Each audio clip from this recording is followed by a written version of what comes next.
What's going on, traders? Welcome back to my YouTube channel. It's been a while, and yes, I've been away. A lot's been happening. I got married, then I had a funeral, then I had another wedding, then I had a memorial. But it is what it is. Sometimes you need to take some rest just to recoup, re-energize, and come back stronger. So I just thought today I'll jump on, just do a little recording for you and just talk about some of my recent trades that I've been taking. Some of you may not resonate with my concepts and my approach to the markets, but I just want to share this with you because I think that this will be really, really good insight, or at least something for you to think about as you move forward into your own trading.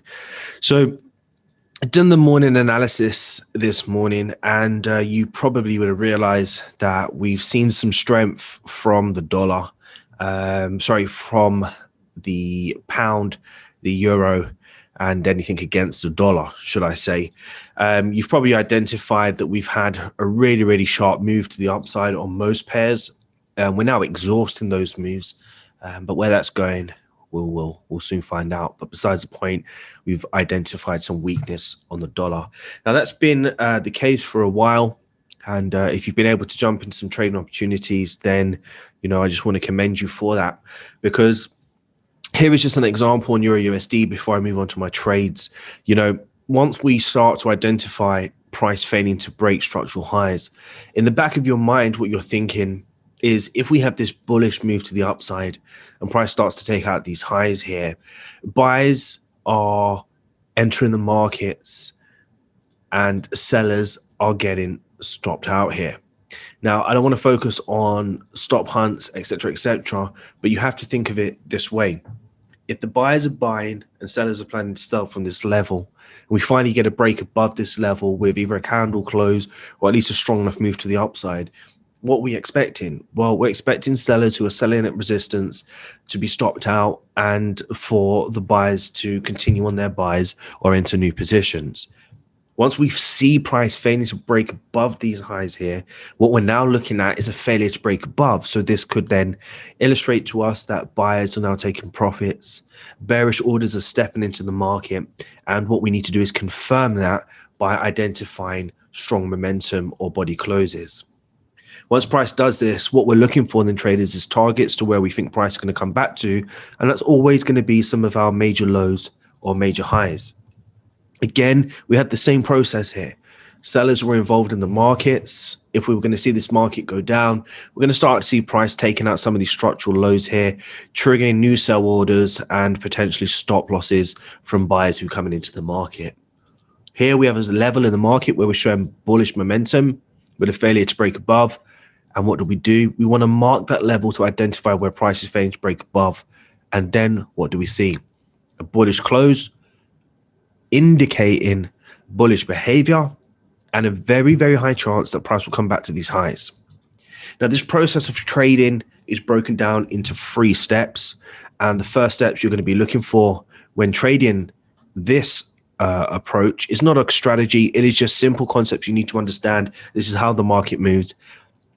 Is price failing to break above some key levels?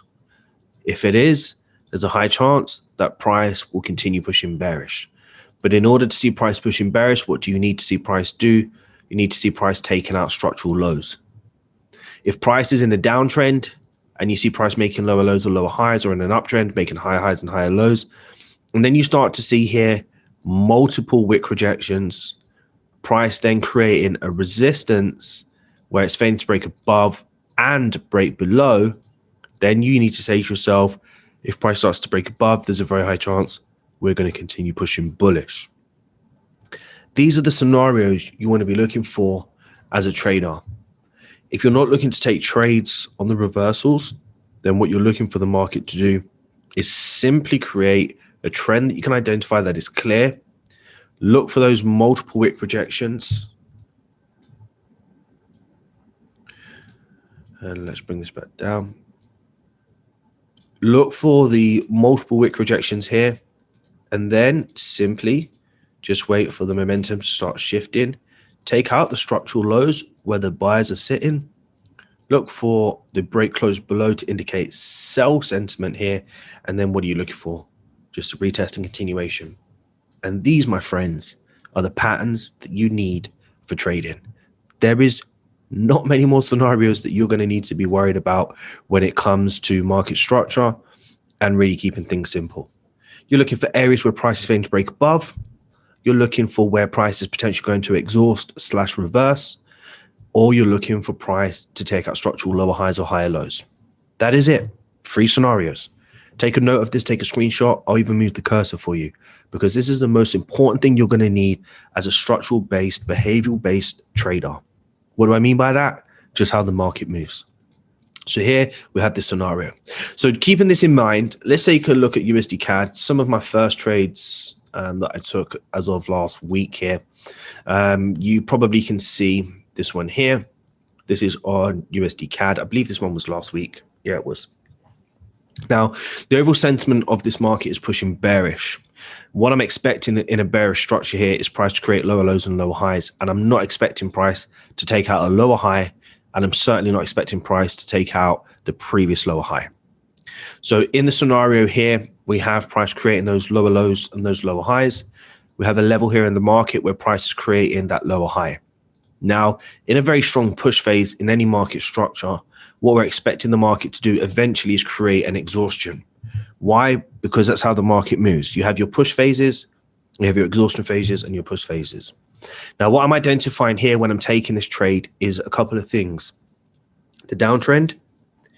I'm next identifying the lower high, which is this information here. And after the lower high is formed as part of the downtrend, I'm expecting a new lower low. Now, we see that price creates an attempt to make a new lower low, but you can see it failed. Now, what do I mean by failed? Well, we did create a new low here. And the point is this. Once price breaks below this level and we make this low, just like the examples previously, I'm expecting buy stops to be taken and sell stops to be entered into the market. Now, this is not a concrete rule that once price breaks below or above, it must continue down because that's where the stops or the sell orders or buy orders are sitting. Because if we knew where they were, then guess what? We'd all be rich. The point is the behavior illustrates that the new lower low should be formed. So we're expecting price to continue down. We have a failure and price what pushes back into structure. The next behavior that we see from this is a failure to make a new lower low and then bullish sentiment. Now, what I'm anticipating in the back of my mind based on what I see on the previous candle is bullish behavior. Once price starts to break above the current high, which in the lower time frames is a trend up with lower lows and lower highs, and now I'm expecting a new high to be formed in this instance. Okay, this is all this illustrates on the lower time frames. Weren't the greatest of drawings, but you get it. So that's what I did here, took the buy. Now I'm anticipating price to continue pushing bullish into some of these areas here where I can lock my trade in at break even, maybe take off some partials, but final profits are always going to be structural highs. Now, it doesn't necessarily mean I'm always going to hold this trade for a 1 to 5 back to some of these structural highs here because I'm not. But in this instance, you can see the bullish momentum. I was happy to lock in whatever I locked in at the time, and then you let the rest run. Pretty simple trade. Where did this trade come from? Well, it came from the failure to make the new lows because if the sell orders were triggered, we should have continued down. If the bullish stops were taken out, then guess what? Money's lost on this break of these lows. Once we start to break back in and we have this bullish behavior, we have a sign of momentum. And then what we're looking for is a continuation of that momentum. Very simple trade here on USD CAD. Now, what do we have here? Well, we have a very similar trade. We have price creating higher highs and higher lows. We have a break of the structural high and we have a new high formed. Now, if this market's going to continue pushing bullish, what's going to happen? We're going to break some of these structural highs and we're going to continue pushing up. But if sellers are planning to step into the market, then what are they going to do?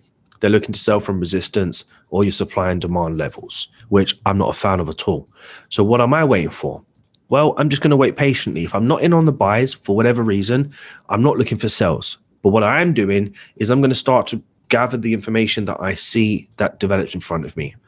If I now start to see price failing to continue pushing higher, and then we have a resistance level that's formed here by multiple wick rejections here and here, then I start to see price creating bearish candles to the downside.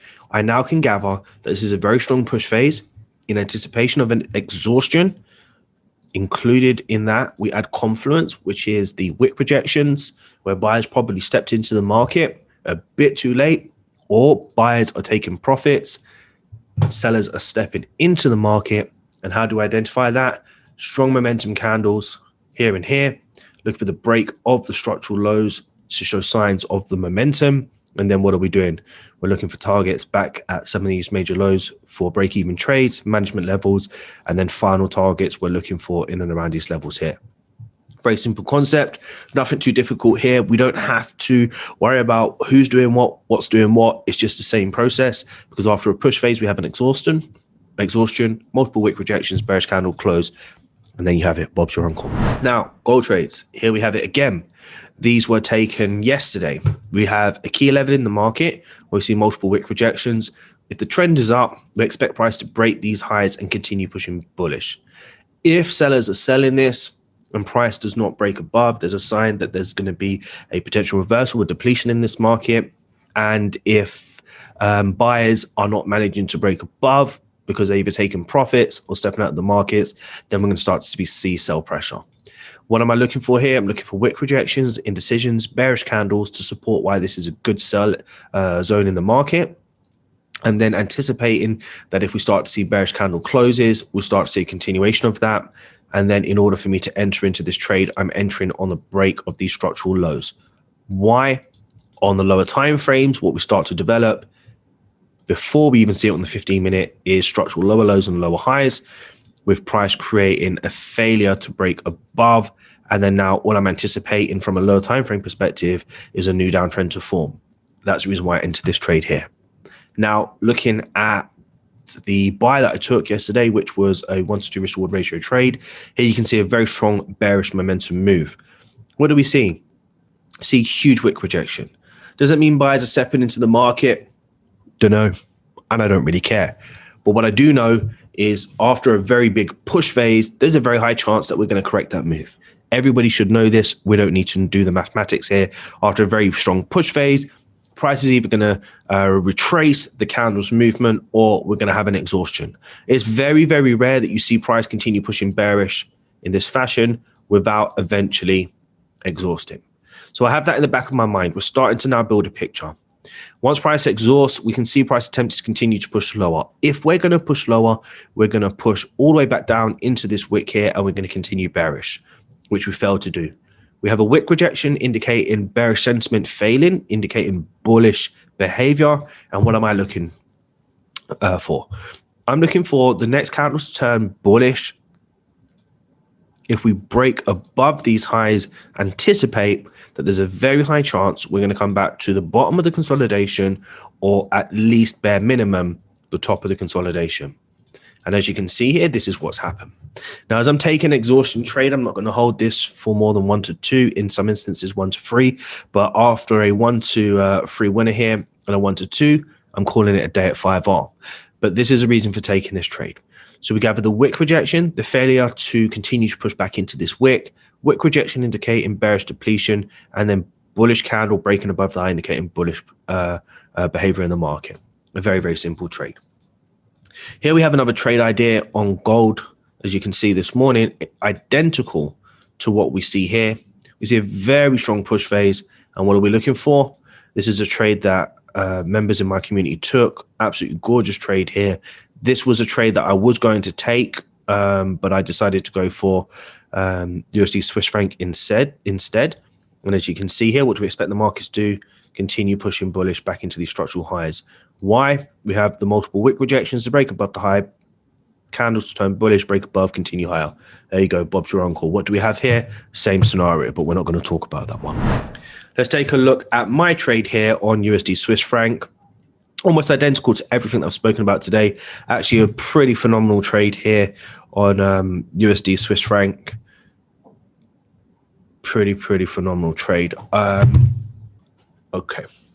Damn. So what are we seeing here? We're seeing price creating lower lows and lower highs. We see a level in the market where price is failing to break above. We have bullish behavior. Now, remember the examples I gave you earlier on. If we break close above, we're expecting buy orders to be triggered. We're expecting sell stops to be taken out, and we're expecting the market to continue pushing bullish. Simple market structure analysis, nothing special here. If price fails to continue pushing bullish and we start to see multiple wick rejections with bearish candle closes, what are we anticipating? We're anticipating price to tank. Why? Because after being in consolidation, we have a break above or break below. We expect a continuation, but with a failure and a bearish close, and then we have a break close below the previous candle, we expect the market to go down.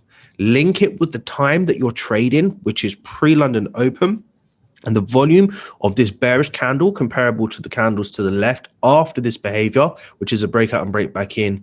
You can now see we have this bearish move to the downside. A simple analysis. Now, my final trade that I'm currently in is on pound USD. I will be closing out this position actually right now, which is this buy here. I have a 4 pip stop loss, and I'm still holding this trade, but we've just hit a 1 to 3 on this on pound USD. Same process here. I will actually just close this trade out now. There is just no point me being in it. Damn. Okay, so close that trade out there. Simple analysis here. You can see we have a level in the market where price is failing to break below a very strong push phase, which we anticipate price to pull back. Multiple wick rejections in the market, a nice bullish close, break above a key level here in anticipation of a continuation up. So that's the process behind my trades for the last few days. Keep it simple, everybody. There's no reason to keep it or try for anything difficult here. You know, look for those key levels. Look for where price is failing to break below or above. Look for price to break close below key levels. Look for those retests and just be patient. 1 or 2 trades a day. Close your trades early. Walk away if it's not going in your direction. And it's just a matter of time before you hit those home runs. I thought I will share that with you. I think it's a nice introduction back just to share some thoughts behind my trades there. Hope you thoroughly enjoyed that. And if you did, just smash that like button for me, just so we can continue to share these videos around. Drop a comment. Let me know what you want to see in the near future here. Like and subscribe if you haven't already, if I've not already mentioned it. And until next time, continue to trust the process.